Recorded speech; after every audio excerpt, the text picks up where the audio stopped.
मेरे बनने का तरीका आपके बनने का तरीका अलग है, इसलिए मेरे फिंगरप्रिंट आपके फिंगरप्रिंट से मैच नहीं करते। किसी के फिंगरप्रिंट, उंगलियों के निशान दूसरों के से मैच नहीं करते। परमेश्वर ने आपको यूनिक बनाया है। सुनो मेरी बात, क्यों परमेश्वर ने कहा कि तुम शाम को बादल आगे गया, तुम भी आगे जाओगे। अगर मुझे मालूम है कि मैं परमेश्वर में एक ग्लोरियस काम करने के लिए बुलाया गया हूं, आपको मालूम है कि परमेश्वर ने आपको फाइनेंशियली बरकत पाने के लिए बुलाया है, आपको डॉक्टर बनने के लिए बुलाया है जिसके द्वारा परमेश्वर बहुत से डॉक्टर्स को बचा सके, आपको एक बिजनेसमैन होने के लिए बुलाया है। सुसमाचार तो हमारी पहली बुलाहट है ही, लेकिन दूसरी भी बुलाहट है आपकी लाइफ में जिसको परमेश्वर आपकी लाइफ में पूरा करना चाहता है। परमेश्वर ने कहा, आदम मैं तुझे अकेला देख रहा हूं तो मैं एक ऐसा सहायक बनाऊंगा जो तेरे साथ मेल खाए।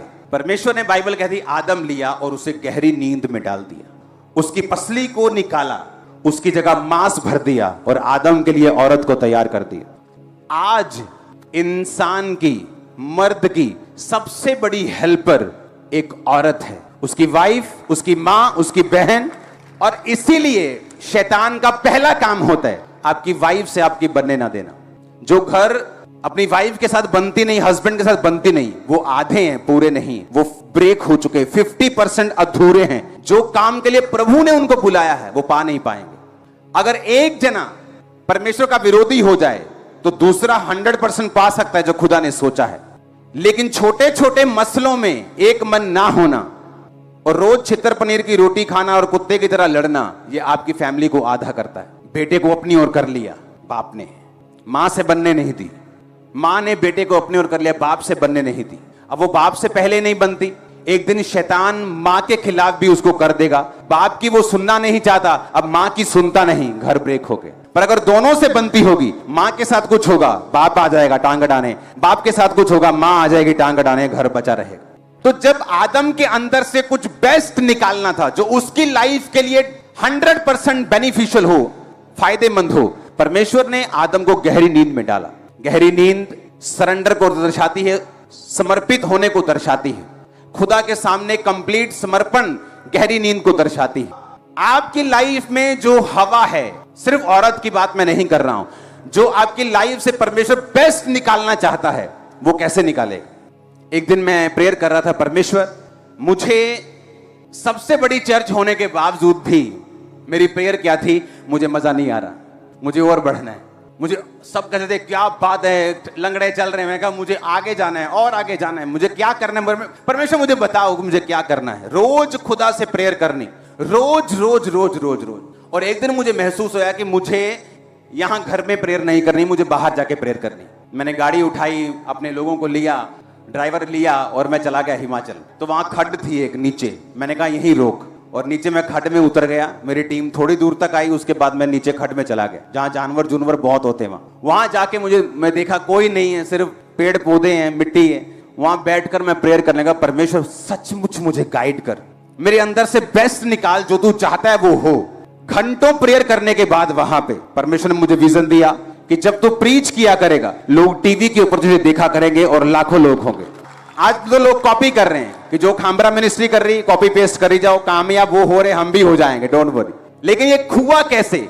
ये हुआ खुदावंद की प्रेजेंस में जाने के बाद, हजूरी में जाने के बाद, प्रेयर करने के बाद, लगातार कॉन्टिन्यूस प्रेयर। अगर आपकी लाइफ चेंज नहीं हो रही, आपकी प्रेयर में कमी है, क्योंकि आपकी जो आपका केस है वो डिमांड कर रहा है 6 घंटे प्रेयर, पर आप दे रहे हो 2 घंटे। केस बड़े बड़े हैं, प्रेयर छोटी है हमारी। तो मुझे मालूम था कि मेरा केस बड़ा है, मेरी इंटेंशंस बड़ी हैं, मेरे मोटिव बड़े हैं, मेरा काम बड़ा है, तो मुझे खुदावंद की प्रेजेंस में वैसे नहीं जाना जैसे लोग जाते हैं, मुझे अलग तरीके से जाना है। कुछ भी बदलेगा नहीं, सालों साल आप ऐसे ही रह जाओगे जब तक आप खुदावंद की प्रेजेंस में जाकर उसे बदलने का फैसला नहीं करोगे। परमेश्वर कहता कि बादल के संग रहना है। बादल क्या है? उसकी हुजूरी। जो कुछ तुम्हारे जीवन से निकलेगा वो प्रेजेंस के नीचे होंगे तो ही निकलेगा। समझ आई कि नहीं? इसीलिए इस्राएलियों को मालूम था कि अगर सुरक्षा चाहिए, कनान में एंट्री चाहिए, दुश्मनों से आजादी चाहिए, हर टाइम जीत चाहिए, मौत से छुटकारा चाहिए, तो बादल के नीचे रहना एकमात्र हल है। इसलिए सुबह हो शाम हो, उसके पीछे चलने के अलावा उनके पास कोई दूसरा ऑप्शन नहीं था। आपको क्या लगता है परमेश्वर की प्रेजेंस में रहना आसान है?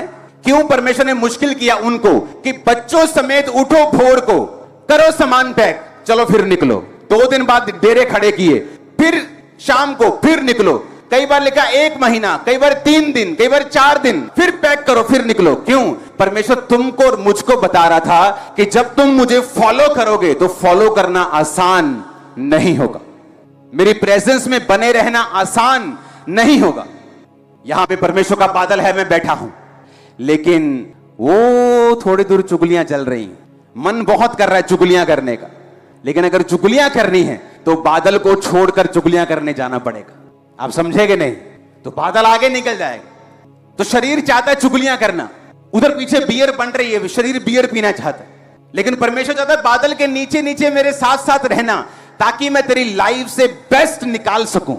तुम्हारा बेस्ट वर्जन निकलना बाकी है अभी, और जब वो निकलेगा लोग हैरान होंगे। बिजनेस करो अच्छी बात है, लेकिन उसमें से बेस्ट निकालना ये तुम्हारे बस की बात नहीं। वो बेस्ट निकालेगा परमेश्वर, और वो तब निकालेगा जब तुम उसकी हजूरी के नीचे हो, उसके बादल के नीचे हो।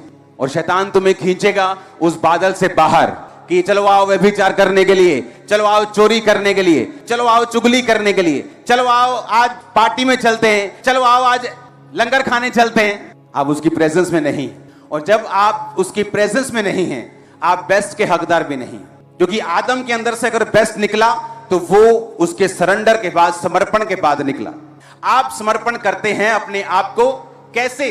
तुम क्रिश्चियन हो इस बात से मालूम होता है कि तुम मसा हो कि नहीं हो, क्योंकि क्राइस्ट का मतलब है मसा किया हुआ। जीसस क्राइस्ट, यीशु पापों से उद्धार करने वाला, मसा किया हुआ। किसका मसा किया हुआ? परमेश्वर का, पवित्र आत्मा की सामर्थ और अभिषेक से भरा वो प्रेरितों के काम 10 उसकी 38 आयत। अब ये आपको डिसाइड करना है कि मुझे मेरी लाइफ का बेस्ट चाहिए या मुझे धक्के खाने हैं दूसरों की तरह जो दूसरे लोग करते हैं।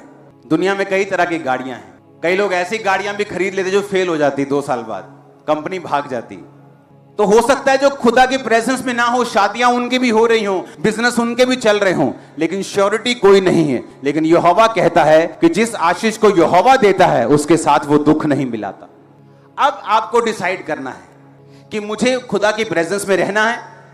आज खुदाबंद का बादल आपको मालूम है आपके सिर के ऊपर है, और आपको एक शादी का न्योता आया, आपको मालूम है वहां पर सब गंदा बजेगा, वहां पे शराब चलेगी, वहां पे सब गलत काम होंगे, लेकिन फिर भी आप प्रेजेंस को छोड़कर वहां जा रहे हैं। चलो जाना तो दूर की बात है, कई तो अपने घर में ही बजा रहे हैं।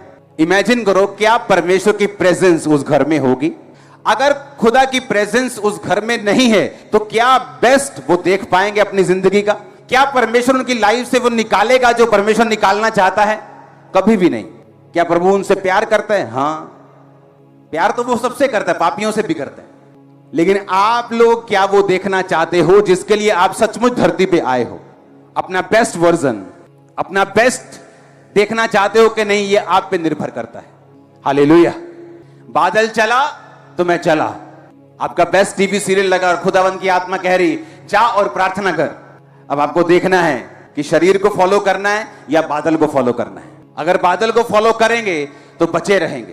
परमेश्वर हमारे अंदर से वो चीजों को निकालेगा, आने वाले टाइम में आपको आइडियाज देगा, आपको गाइड करेगा, डिवाइन हेल्पर्स भेजेगा, रास्तों को साफ करेगा, स्पिरिट को फ्री रखेगा, मेंटल डिप्रेशन से आपको आजाद रखेगा। जो कुछ आपके आसपास है परमेश्वर उस पर काबू रखेगा, लेकिन उस बादल को फॉलो करना। इसलिए परमेश्वर ने मुश्किल किया कि मुश्किल काम था अपना बोरिया बिस्तरा फिर से गोल करना, अपने बर्तन राशन फिर से उठाना और फिर से बादल को फॉलो करना, एक दिन के लिए रुकना, फिर सारा कुछ टिकाना, फिर आगे बढ़ना। और यह भी मालूम नहीं था कि आज आगे बढ़ा जाएगा, कल आगे बढ़ा जाएगा, कि तसल्ली हो कि चलो 2 महीने यहीं रहेंगे। कोई परमेश्वर आवाज नहीं देता था चलने से पहले, ताकि आपको सिखाया जा सके, ताकि आप लोग सीख सके कि परमेश्वर को फॉलो करना आसान नहीं है। लेकिन जब आप उसकी प्रेजेंस में रहेंगे, आप प्रार्थना करते रहेंगे, जो राइट है उसे करते रहेंगे, परमेश्वर के साथ जुड़े रहेंगे, आप अपनी लाइफ का बेस्ट देखेंगे। खुदाबंद निकाल रहा है, मैं देख रहा हूं आत्मा में आपकी लाइफ की बेस्ट चीजों को आपके अंदर से।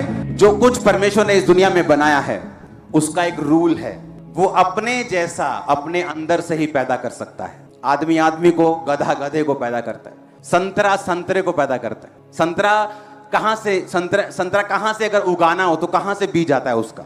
उसके अंदर से। गेहूं उगानी हो तो कहां से लेते हैं? गेहूं को ही, उसी के अंदर से वो फूटता है। आपके अंदर से ही परमेश्वर निकालेगा। अगर कुछ निकालना है तो बाहर से कुछ नहीं देगा, आप निकालेगा अंदर से ही। और अंदर से परमेश्वर तभी निकालेगा जब आप बादल के नीचे हैं। आपको मुश्किल हो, आपको दोस्त नाराज करना पड़े, एमएलए साहब नाराज करने पड़े कि आप उनकी पार्टी में नहीं गए, सरपंच जी नाराज हो जाए आपसे, आपकी बुआ नाराज हो जाए यूएसए वाली, जिसको आप नाराज नहीं करना चाहते क्योंकि आपको न्यूयॉर्क के सपने आते हैं। लेकिन अगर आप सचमुच जीसस के फॉलोअर हैं, आप उस बादल की प्रेजेंस में खड़े रहेंगे, अड़े रहेंगे। दुनिया कॉपी करेगी, फुल वर्ल्ड कॉपी करेगा आप, अगर आपने जस्ट उसे फॉलो किया। इसलिए मुश्किल था, बच्चों समेत, बुजुर्गों समेत, प्रेग्नेंट औरतें भी होंगी उसमें। इमेजिन 9 मंथ प्रेग्नेंट भी होगी, 8 मंथ प्रेग्नेंट भी होगी। कितने लोग होंगे उसमें जो उस बादल को और सोचते होंगे कि परमेश्वर को दया नहीं आती क्या? क्या उसको दया नहीं आती? क्या वो देख नहीं सकता? लेकिन वो आपको सिखाने के लिए था, वो आपको समझाने के लिए था कि जब आप आत्मिकता के रास्ते के ऊपर चलेंगे, कोई बहाना नहीं, कोई एक्सक्यूज नहीं, कोई बेचारापन नहीं। तुम एक वॉरियर की तरह, फौजी की तरह चुने गए हो, उसी की तरह तुम्हें चलना होगा और परमेश्वर तुम्हें जीत देगा। तुम्हारे परिवार समेत शर्मिंदगियों को वो दूर करेगा। हालेलुया। 2011 में मेरी विश थी, क्योंकि मैं 7 से सेवकाई कर रहा था, तो विश थी कि मेरी सेवकाई ऐसी हो, मेरी सेवकाई ऐसी हो, मेरे ऑफिस का सिस्टम ऐसा हो। ये लोग ऐसा क्यों नहीं करते, ये टीम ऐसा क्यों नहीं करती? पर विश करता रहा, सालों साल कुछ नहीं हुआ। फ्रस्ट्रेट हो गया मैंने कहा अब मैं जा रहा हूं। चर्च मैंने छोड़ी, मैं चला गया 21 दिन के लिए फॉरेन। कोई इंटरनेट, कोई फेसबुक, कुछ नहीं था। एक रूम में 2 ही चैनल थे, दोनों क्रिश्चियन चैनल चलते थे। रोज प्रेयर, इतना प्रेयर में मैं शामिल हो गया कि कई बार दोपहर को जब मैं सोकर उठता था तो मुझे ये मालूम नहीं होता था कि दोपहर है, रात है, शाम है, सवेर है, क्या है। केवल उठने के बाद मुझे ये मालूम नहीं होता था कि मैं कहां हूं। इतना घुस गया था मैं उस रूम में प्रेयर में। खाना खाया, प्रेयर, फास्टिंग है तो प्रेयर, रात को प्रेयर, टीवी, सिर्फ क्रिश्चियन चैनल। 21 दिन बात सुनकर घर जाकर सोचो कि इस व्यक्ति ने, इस पास्टर ने इस वचन को क्या बोला, कोई गलत तो नहीं बोल रहा। ये परखना बहुत जरूरी है, परखना बहुत जरूरी है। क्योंकि इस सच्चाई मंच पर जिसने भी अपनी महिमा करी तो उसको जीवन नष्ट होना पड़ेगा। क्योंकि परमेश्वर कहता है कि पवित्र आत्मा की कभी भी वो निंदा नहीं सुन सकता है। इसलिए हमारी सच्ची लड़ाई तो ये है, उस दुष्ट शैतान को हराना है, हराना है। हमारे घर के अंदर अशांति फैला देता है तो हम बोलते हैं ये क्या हो गया, लेकिन उधर नजर नहीं जाती है हमारी। तो उस शैतान ने हमारे घर के अंदर अशांति फैलाई, उसको हमें मारना है। हम बार बार इधर भगते हैं, उधर भगते हैं, लेकिन उस शैतान को हराने की बात नहीं करते, जबकि आपके पास हथियार पड़ा हुआ है। बाइबल को बार बार मेरे मुख से निकलता है, बाइबल को उठाना बहुत कठिन है, लेकिन बाइबल को पढ़ना बहुत सरल है। जब बाइबल उड़ जाएगी तो शैतान भी भागेगा, लेकिन आपको ही करना पड़ेगा। कि मेरे घर में अशांति क्यों हो रही है, ये बड़ी फैमिली के अंदर ये बातें होती, लेकिन क्या करें, एक आदमी क्या कर सकता है। फैमिली सामूहिक होकर परमात्मा को जानेगी तो वह परमेश्वर की शांति करेगा। परमेश्वर ने ये सुंदर जीवन दिया हमको, इस जीवन को नष्ट करने के लिए नहीं दिया है। हमें कोई अधिकार नहीं है उस दुष्ट शैतान से हराने का अधिकार है हमको। जब शैतान हमारे घरों में, हमारे मन में, हमारे में डिप्रेशन की आत्मा लाके आदमी उनके मन में डालता है, तू आत्महत्या कर ले, तू मर जा। और ये बात सबके आती है, लेकिन हमें अधिकार नहीं है, हमें वो अधिकार नहीं है कि हमारे शरीर को कर दे। इसीलिए परमेश्वर के वचन को सुनना और बहुत जरूरी है। प्रार्थना हराने की हमें शिक्षा देता है। संतोष ऐसा धन है जो हमें दुखों में भी सुख देता है और शैतान भी उससे डरता है। जब हमारे जीवन में संतोष रहता है तो हमें दुखों के अंदर भी सुख मिलता है। इसलिए मिलता है कि हमें बारे में आज नहीं, मेरा प्रभु कल सुन लेगा। और इस संतोष के कारण शैतान भी डर जाता है कि इसके अंदर इतना तकलीफ आने के बाद भी इसके अंदर संतोष भरा हुआ है, ये तिलमिला नहीं रहा है, डगमगा नहीं रहा है, तो शैतान भी डर कर भागता है। तो संत परमेश्वर यीशु ने बोला कि धैर्य और संतोष ऐसा धन है कि तू उससे तो अपनी मृत्यु को भी बचा लेगा। प्रार्थना का फल उत्तम है, इसलिए अंदर उत्तम विचार रखना चाहिए। प्रार्थना जो भी कर रहे हो आपकी सुनी जाएगी, लेकिन उसका फल उत्तम है और उत्तम विचार होना चाहिए और ये विश्वास करना चाहिए कि प्रभु के यीशु के लिए कुछ भी काम संभव नहीं है। उसकी प्रार्थना जब आप करते हो, बराबर प्रार्थना वहाँ लिखी जाती है, उनके चरणों में रहती है, लेकिन वो समय का स्वामी है। कई प्रार्थना ऐसी होती है कि जो हमें रोज़ करना चाहिए और कई प्रार्थना ऐसी होती है कि एक बार प्रार्थना करने के बाद में सिर्फ परमेश्वर को धन्यवाद देना चाहिए बड़ी आशा भरी से कि ये मेरी प्रार्थना परमेश्वर जरूर सुनेगा। और कई प्रार्थना होती है जिसे हमें रोज करना चाहिए। प्रार्थना करने से पहले ये जाने कब यीशु से प्रार्थना कर रहे हैं कि उसे आदेश देते हैं। कई लोग प्रार्थना ऐसी करते हैं प्रभु से जैसे उसको आदेश देते हैं, ये कर ले तू ये करना पड़ेगा, तो ये करना पड़ेगा। पहले प्रार्थना करने से पहले सोचे हम किसके साथ प्रार्थना कर रहे हैं, हम उसे आदेश दे रहे हैं कि निवेदन कर रहे हैं। हम अक्सर आदेश देते हैं। आपके साथ ये जरूर वो होता है जिसको आप बहुत प्यार करते हैं उसका नाम आप अपनी हथेली में रख लिख लेते हैं। जिससे आप मोहब्बत करते हैं, प्यार करते हैं, आप अपना नाम पेन से लिखते हैं, मेहंदी से लिखते हैं, और लेकिन एक दिन वो मिट जाता है। वो लिखा हुआ हल्दी का नाम भी मिट जाता है। वो एक दिन ऐसा आता है कि जिससे आप प्रेम करते हो वो भी मिट जाता है। लेकिन परमेश्वर हमारे यीशु मसीह ने हमारा हाथ नाम नहीं, हमारा चेहरा हथेली पे गोदा है। हमारे चेहरे को उसने हथेली पे गोदा है कि जब भी देखे हमारा फोटो आ जाता है। उसको बोलते हैं प्रेम। उसका प्रेम अधूरा नहीं है, उसका प्रेम महान है। और वो ये नहीं बोलता कहीं भी जाओ, कहीं भी जाओ। दाऊद क्या बोलता है कि मैं परमेश्वर के साथ बना रहता हूँ। एलिया ने भी कहा, बोलता है मैं धन्यवाद देता हूँ जिसके करीब में बना रहता हूँ। उसके करीब कैसे बना रहेगा? दाऊद कैसे करीब बना रहेगा? वो तो युद्ध में था, लेकिन करीब बना रहता है क्योंकि उसके मन से उस प्रभु का नाम नहीं निकलता, उसके मन से प्रभु की दया नहीं निकलती। हमेशा परमेश्वर में वो बना रहता है। अखंडाकार वृत्ति बना लेता है वो। अखंडाकार वृत्ति ये होती है कि हमारे अंदर चलते उठते बैठते खाते धन्यवाद यीशु, धन्यवाद प्रभु, धन्यवाद। उसको बोलते हैं अखंडाकार वृत्ति। और वो व्यक्ति हमेशा प्रभु के साथ बना रहता है। और ये अखंडावार करती बनाने से हमें क्या लाभ होता है? हमारी वाणी शुद्ध होती है, हमारी वाणी पवित्र होती है।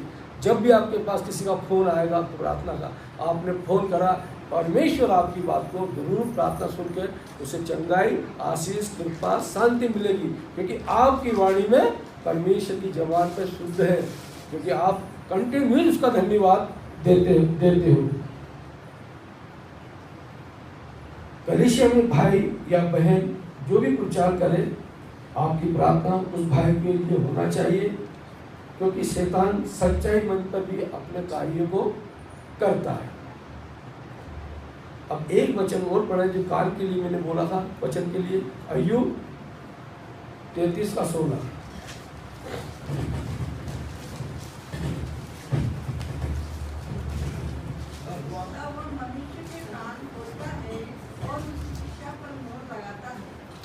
कान खोल देता है और मोहर लगा देता है उस पर। जब आप वचन सुनते हो तो छाप लगा देता है, वो मोहर लगा देता है। और मोहर जब परमेश्वर की लगती है तो फिर वो वचन आपके अंदर से इधर ना उधर जाते हैं। परमेश्वर क्या बोलता है? ना इधर उधर मत ताक, मेज और देख। फिर परमेश्वर के वचन आपके अंदर जाकर फल लाते हैं, फिर आपकी सोच को बदल देते हैं, आपके अज्ञान को हटा देते हैं। इसलिए अब चलो अब शुरू करते हैं, मेन वचन पे आएंगे अपन। पहला इतिहास, दूसरा इतिहास 16:9। देखिए यहोवा की दृष्टि सारी पृथ्वी पर इसलिए फिरती रहती है कि जिनका मन उसकी ओर निष्कपट रहता है, उनकी सहायता में वह अपने सामर्थ्य दिखाए। तूने यह काम मूर्खता से किया है, इसलिए अब से तू लड़ाइयों में फंसा रहेगा। परमेश्वर की दृष्टि किसलिए लगी रहती है? पढ़ने वाला, देख यहोवा की दृष्टि सारी पृथ्वी पर इसलिए फिरती रहती है कि जिनका मन उसको और निष्कपट रहता है, उनकी सहायता में वह अपनी सामर्थ्य दिखाए। परमेश्वर की दृष्टि हमेशा लगी रहती है उन पर लोगों पर जो परमेश्वर दीन है, दयाल है, नम्रता है, ताकि वो परमेश्वर के जरिए सामर्थ का काम दिखाए। तो आप ये नहीं समझे कि परमेश्वर की दृष्टि आप पर नहीं है, आप पर लगी रहती है। इसलिए अपने आप को जांचो, अपने आप को समझो, क्योंकि परमेश्वर ने बोला है कि 9 फल है पवित्र आत्मा के। अगर 9 फल में से आपके 4 फल अच्छे हैं, 5 फल बेकार है, या 6 फल अच्छे हैं, 3 फल बेकार है, क्योंकि इसका तो आप ही जवाब दे सकते हो कि मेरे में कौन सा फल बेकार है।